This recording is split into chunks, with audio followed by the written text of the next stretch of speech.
back to another episode of Psychonaut Sessions, your home for all things psycho. Trying something a little bit different here. Trying some different backgrounds to just see if it'll help with some of my video quality.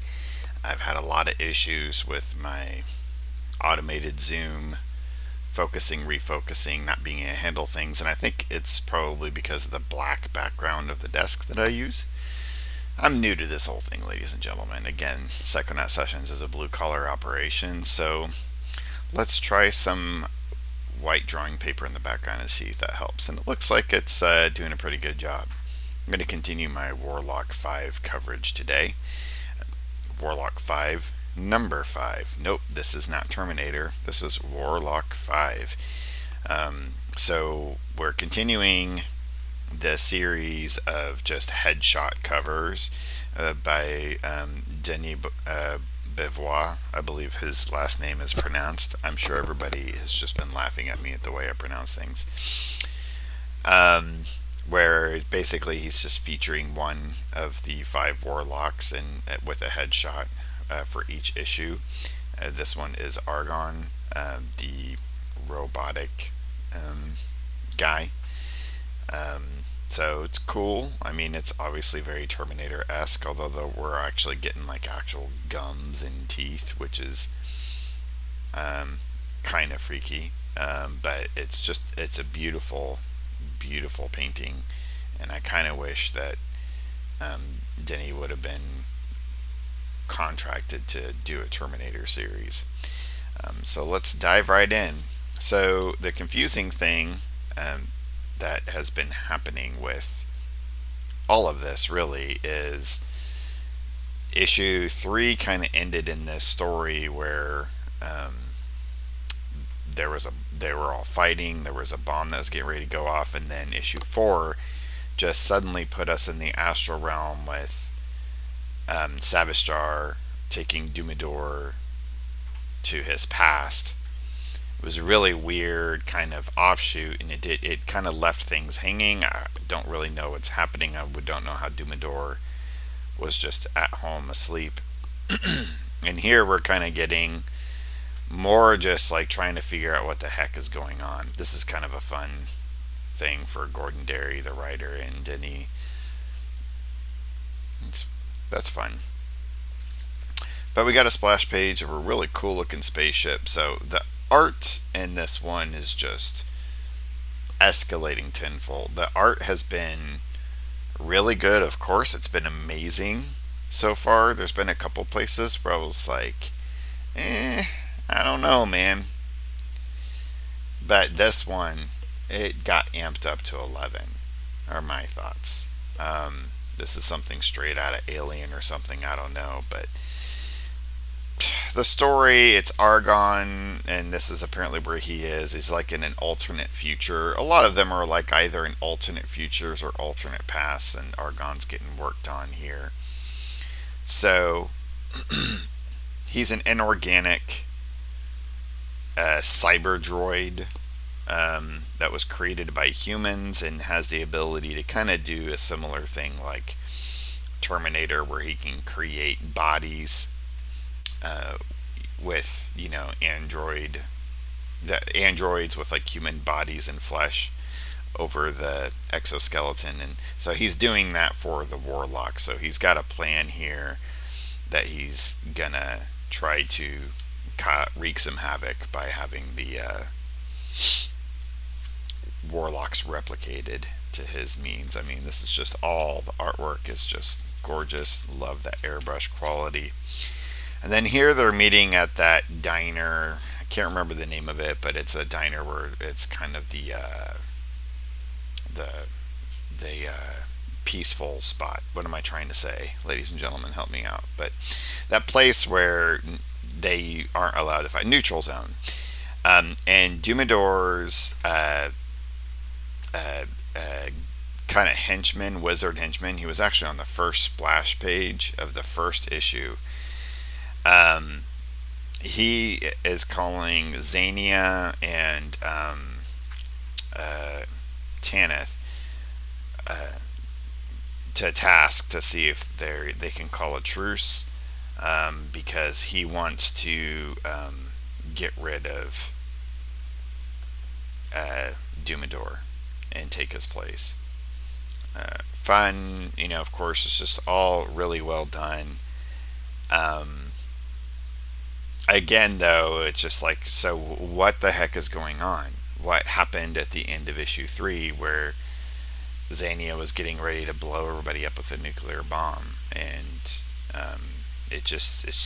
that's just kind of left. I guess that just kind of resolved, and we're just supposed to expect that, oh, they just get in fights all the time, and we're just going to get snippets of their lives.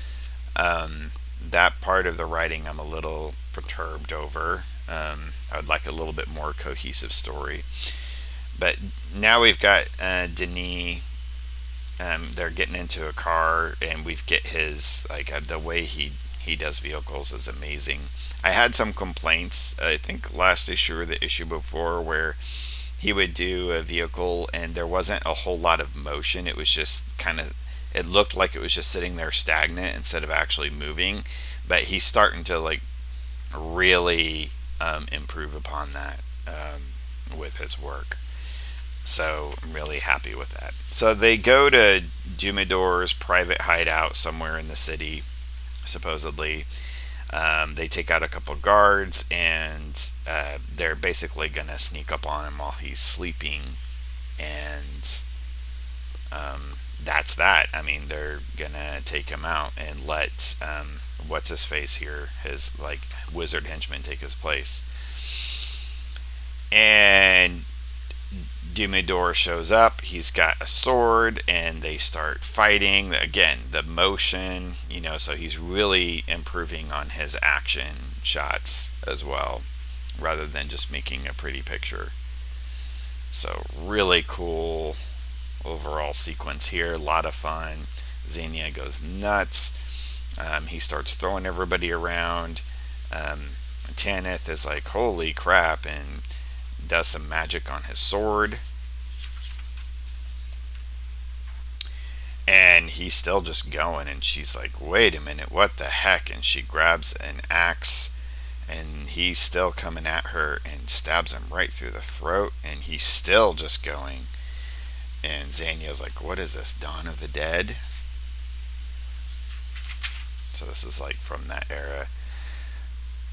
So Morbid, that's the name of the henchman. Morbid does some magic, and the flesh gets all burnt off, and we find out it's one of the automatons of Argon. That is an amazing. Again, it's so Terminator-esque, unfortunately, but my God, that is such an amazing drawing / painting. And he signed it too. It's got a really cool signature. I don't know if you can see, but it's almost looks like a heart. Denis Beauvoir. So they find out what's what. It's the machine. They smash its head, and then as they do, Argon's just like, mechanoid intelligence will triumph in the end. But its mechanoid eyeball pops out right at the feet of Dumador himself. And he's like, what the heck is going on here? And what the hell? Oh, somebody tried to kill me in my sleep. And then the way it looks is like this automaton came to try to kill him, and Morbid and Tanith and Xania came to defend him. So he's like, oh, Morbid, my faithful servant, you saved my life once more. He's like, think nothing of it, sire.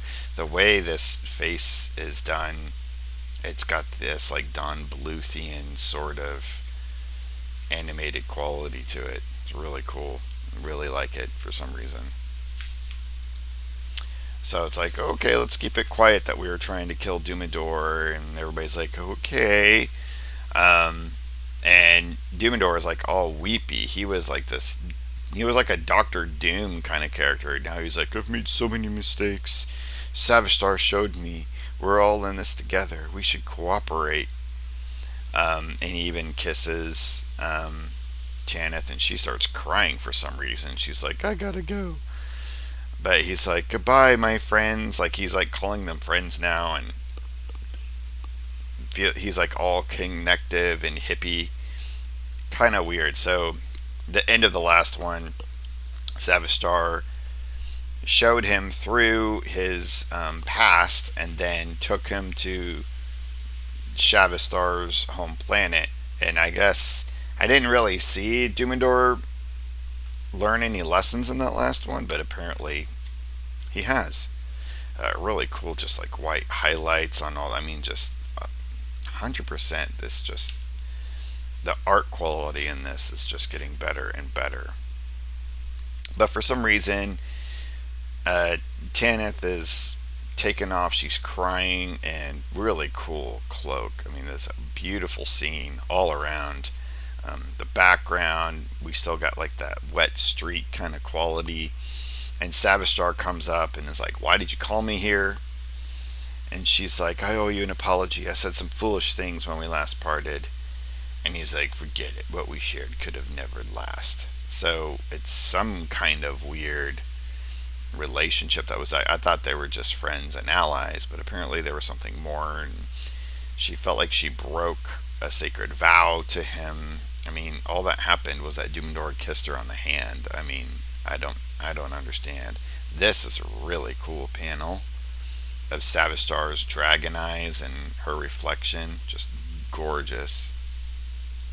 And another beautiful panel here, and looks like they're gonna part. He's like, "I'm afraid our time's over," and she takes off, and there's this asshole lurking in the background, some kind of Nazi dude, but really beautifully rendered, just gorgeous piece.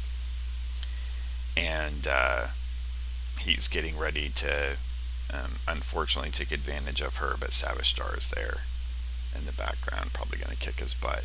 I don't know if we will get a continuation of this, because Gordon Derry seems to just be like, let's just do snippet after snippet of their lives. It's not a lot of sequential narrative going on, but pretty cool issue overall. We get a little profile of Argon since he is featured on the cover. It's just a lot. It's a lot of stuff, but there was some kind of reference to like the last human war in Argon's timeline, which is like this indication that humans are imperfect. So he's kind of like Skynet or whatever himself, making machines rise to get rid of human imperfection. And whatnot. Nothing really in the letters column, just a lot of praise. And then we get the continuation of Dunwich and Gnome, which I really liked. And it's just got this like fun kind of outlaw flavor to the whole thing.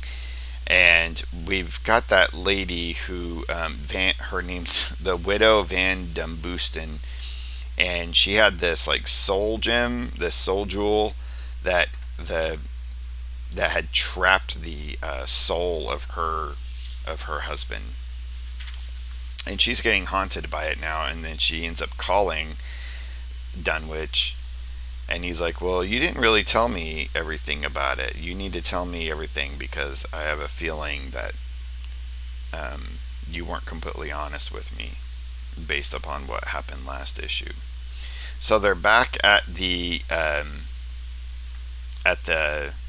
bookshop, and Gnome is going through this like old tome that he had used to fight off the demon in the last issue. And this bookkeeper, Mr. Smith, just his eye looks, I don't understand I mean, I think he got a black eye, but maybe they just kind of messed up and left it, but he looks like messed up there. And it gives a little history of the soul gem. Nothing like crazy. It's kind of funny that this hand didn't get colored or whatnot. But it's really weird. He calls himself Gnome. He's like very Gnome-esque, and he starts getting on to Mr. Smith. You know, "I'm a real genuine gnome," and Dunwich is like, "Oh yeah, sure." He just likes making jokes about his height. He's just self-conscious, and the bookkeeper's like, really? It's like, I mean, he calls himself Gnome. So anyway, they take off, and Dunwich goes to a fortune teller that he knows for some sort of seance to get more information about the soul gem. Um, and so it's this woman, what's her name? Josepha. Just kind of like your your stereotypical fortune teller. This image is really weird. The way her hand is like bent backwards and stuff, and it almost looks like there was a drawing and then it was flattened and a picture was taken of it.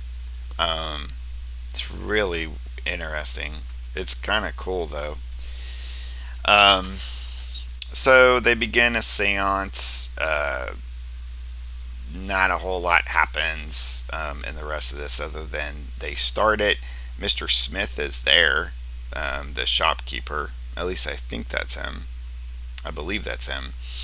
And she starts freaking out, and Mr. Smith sits up in the middle of the seance and he turns into a demon and starts attacking everyone and tries to grab the soul gem. So, again, a lot of fun. Wasn't as eventful as the last one, but there's that Denis Beauvoir signature again. Really cool. You could order prints back in the day. Probably still could from him. Maelstrom, I gotta check that out. So there we go, Warlock 5, number 5.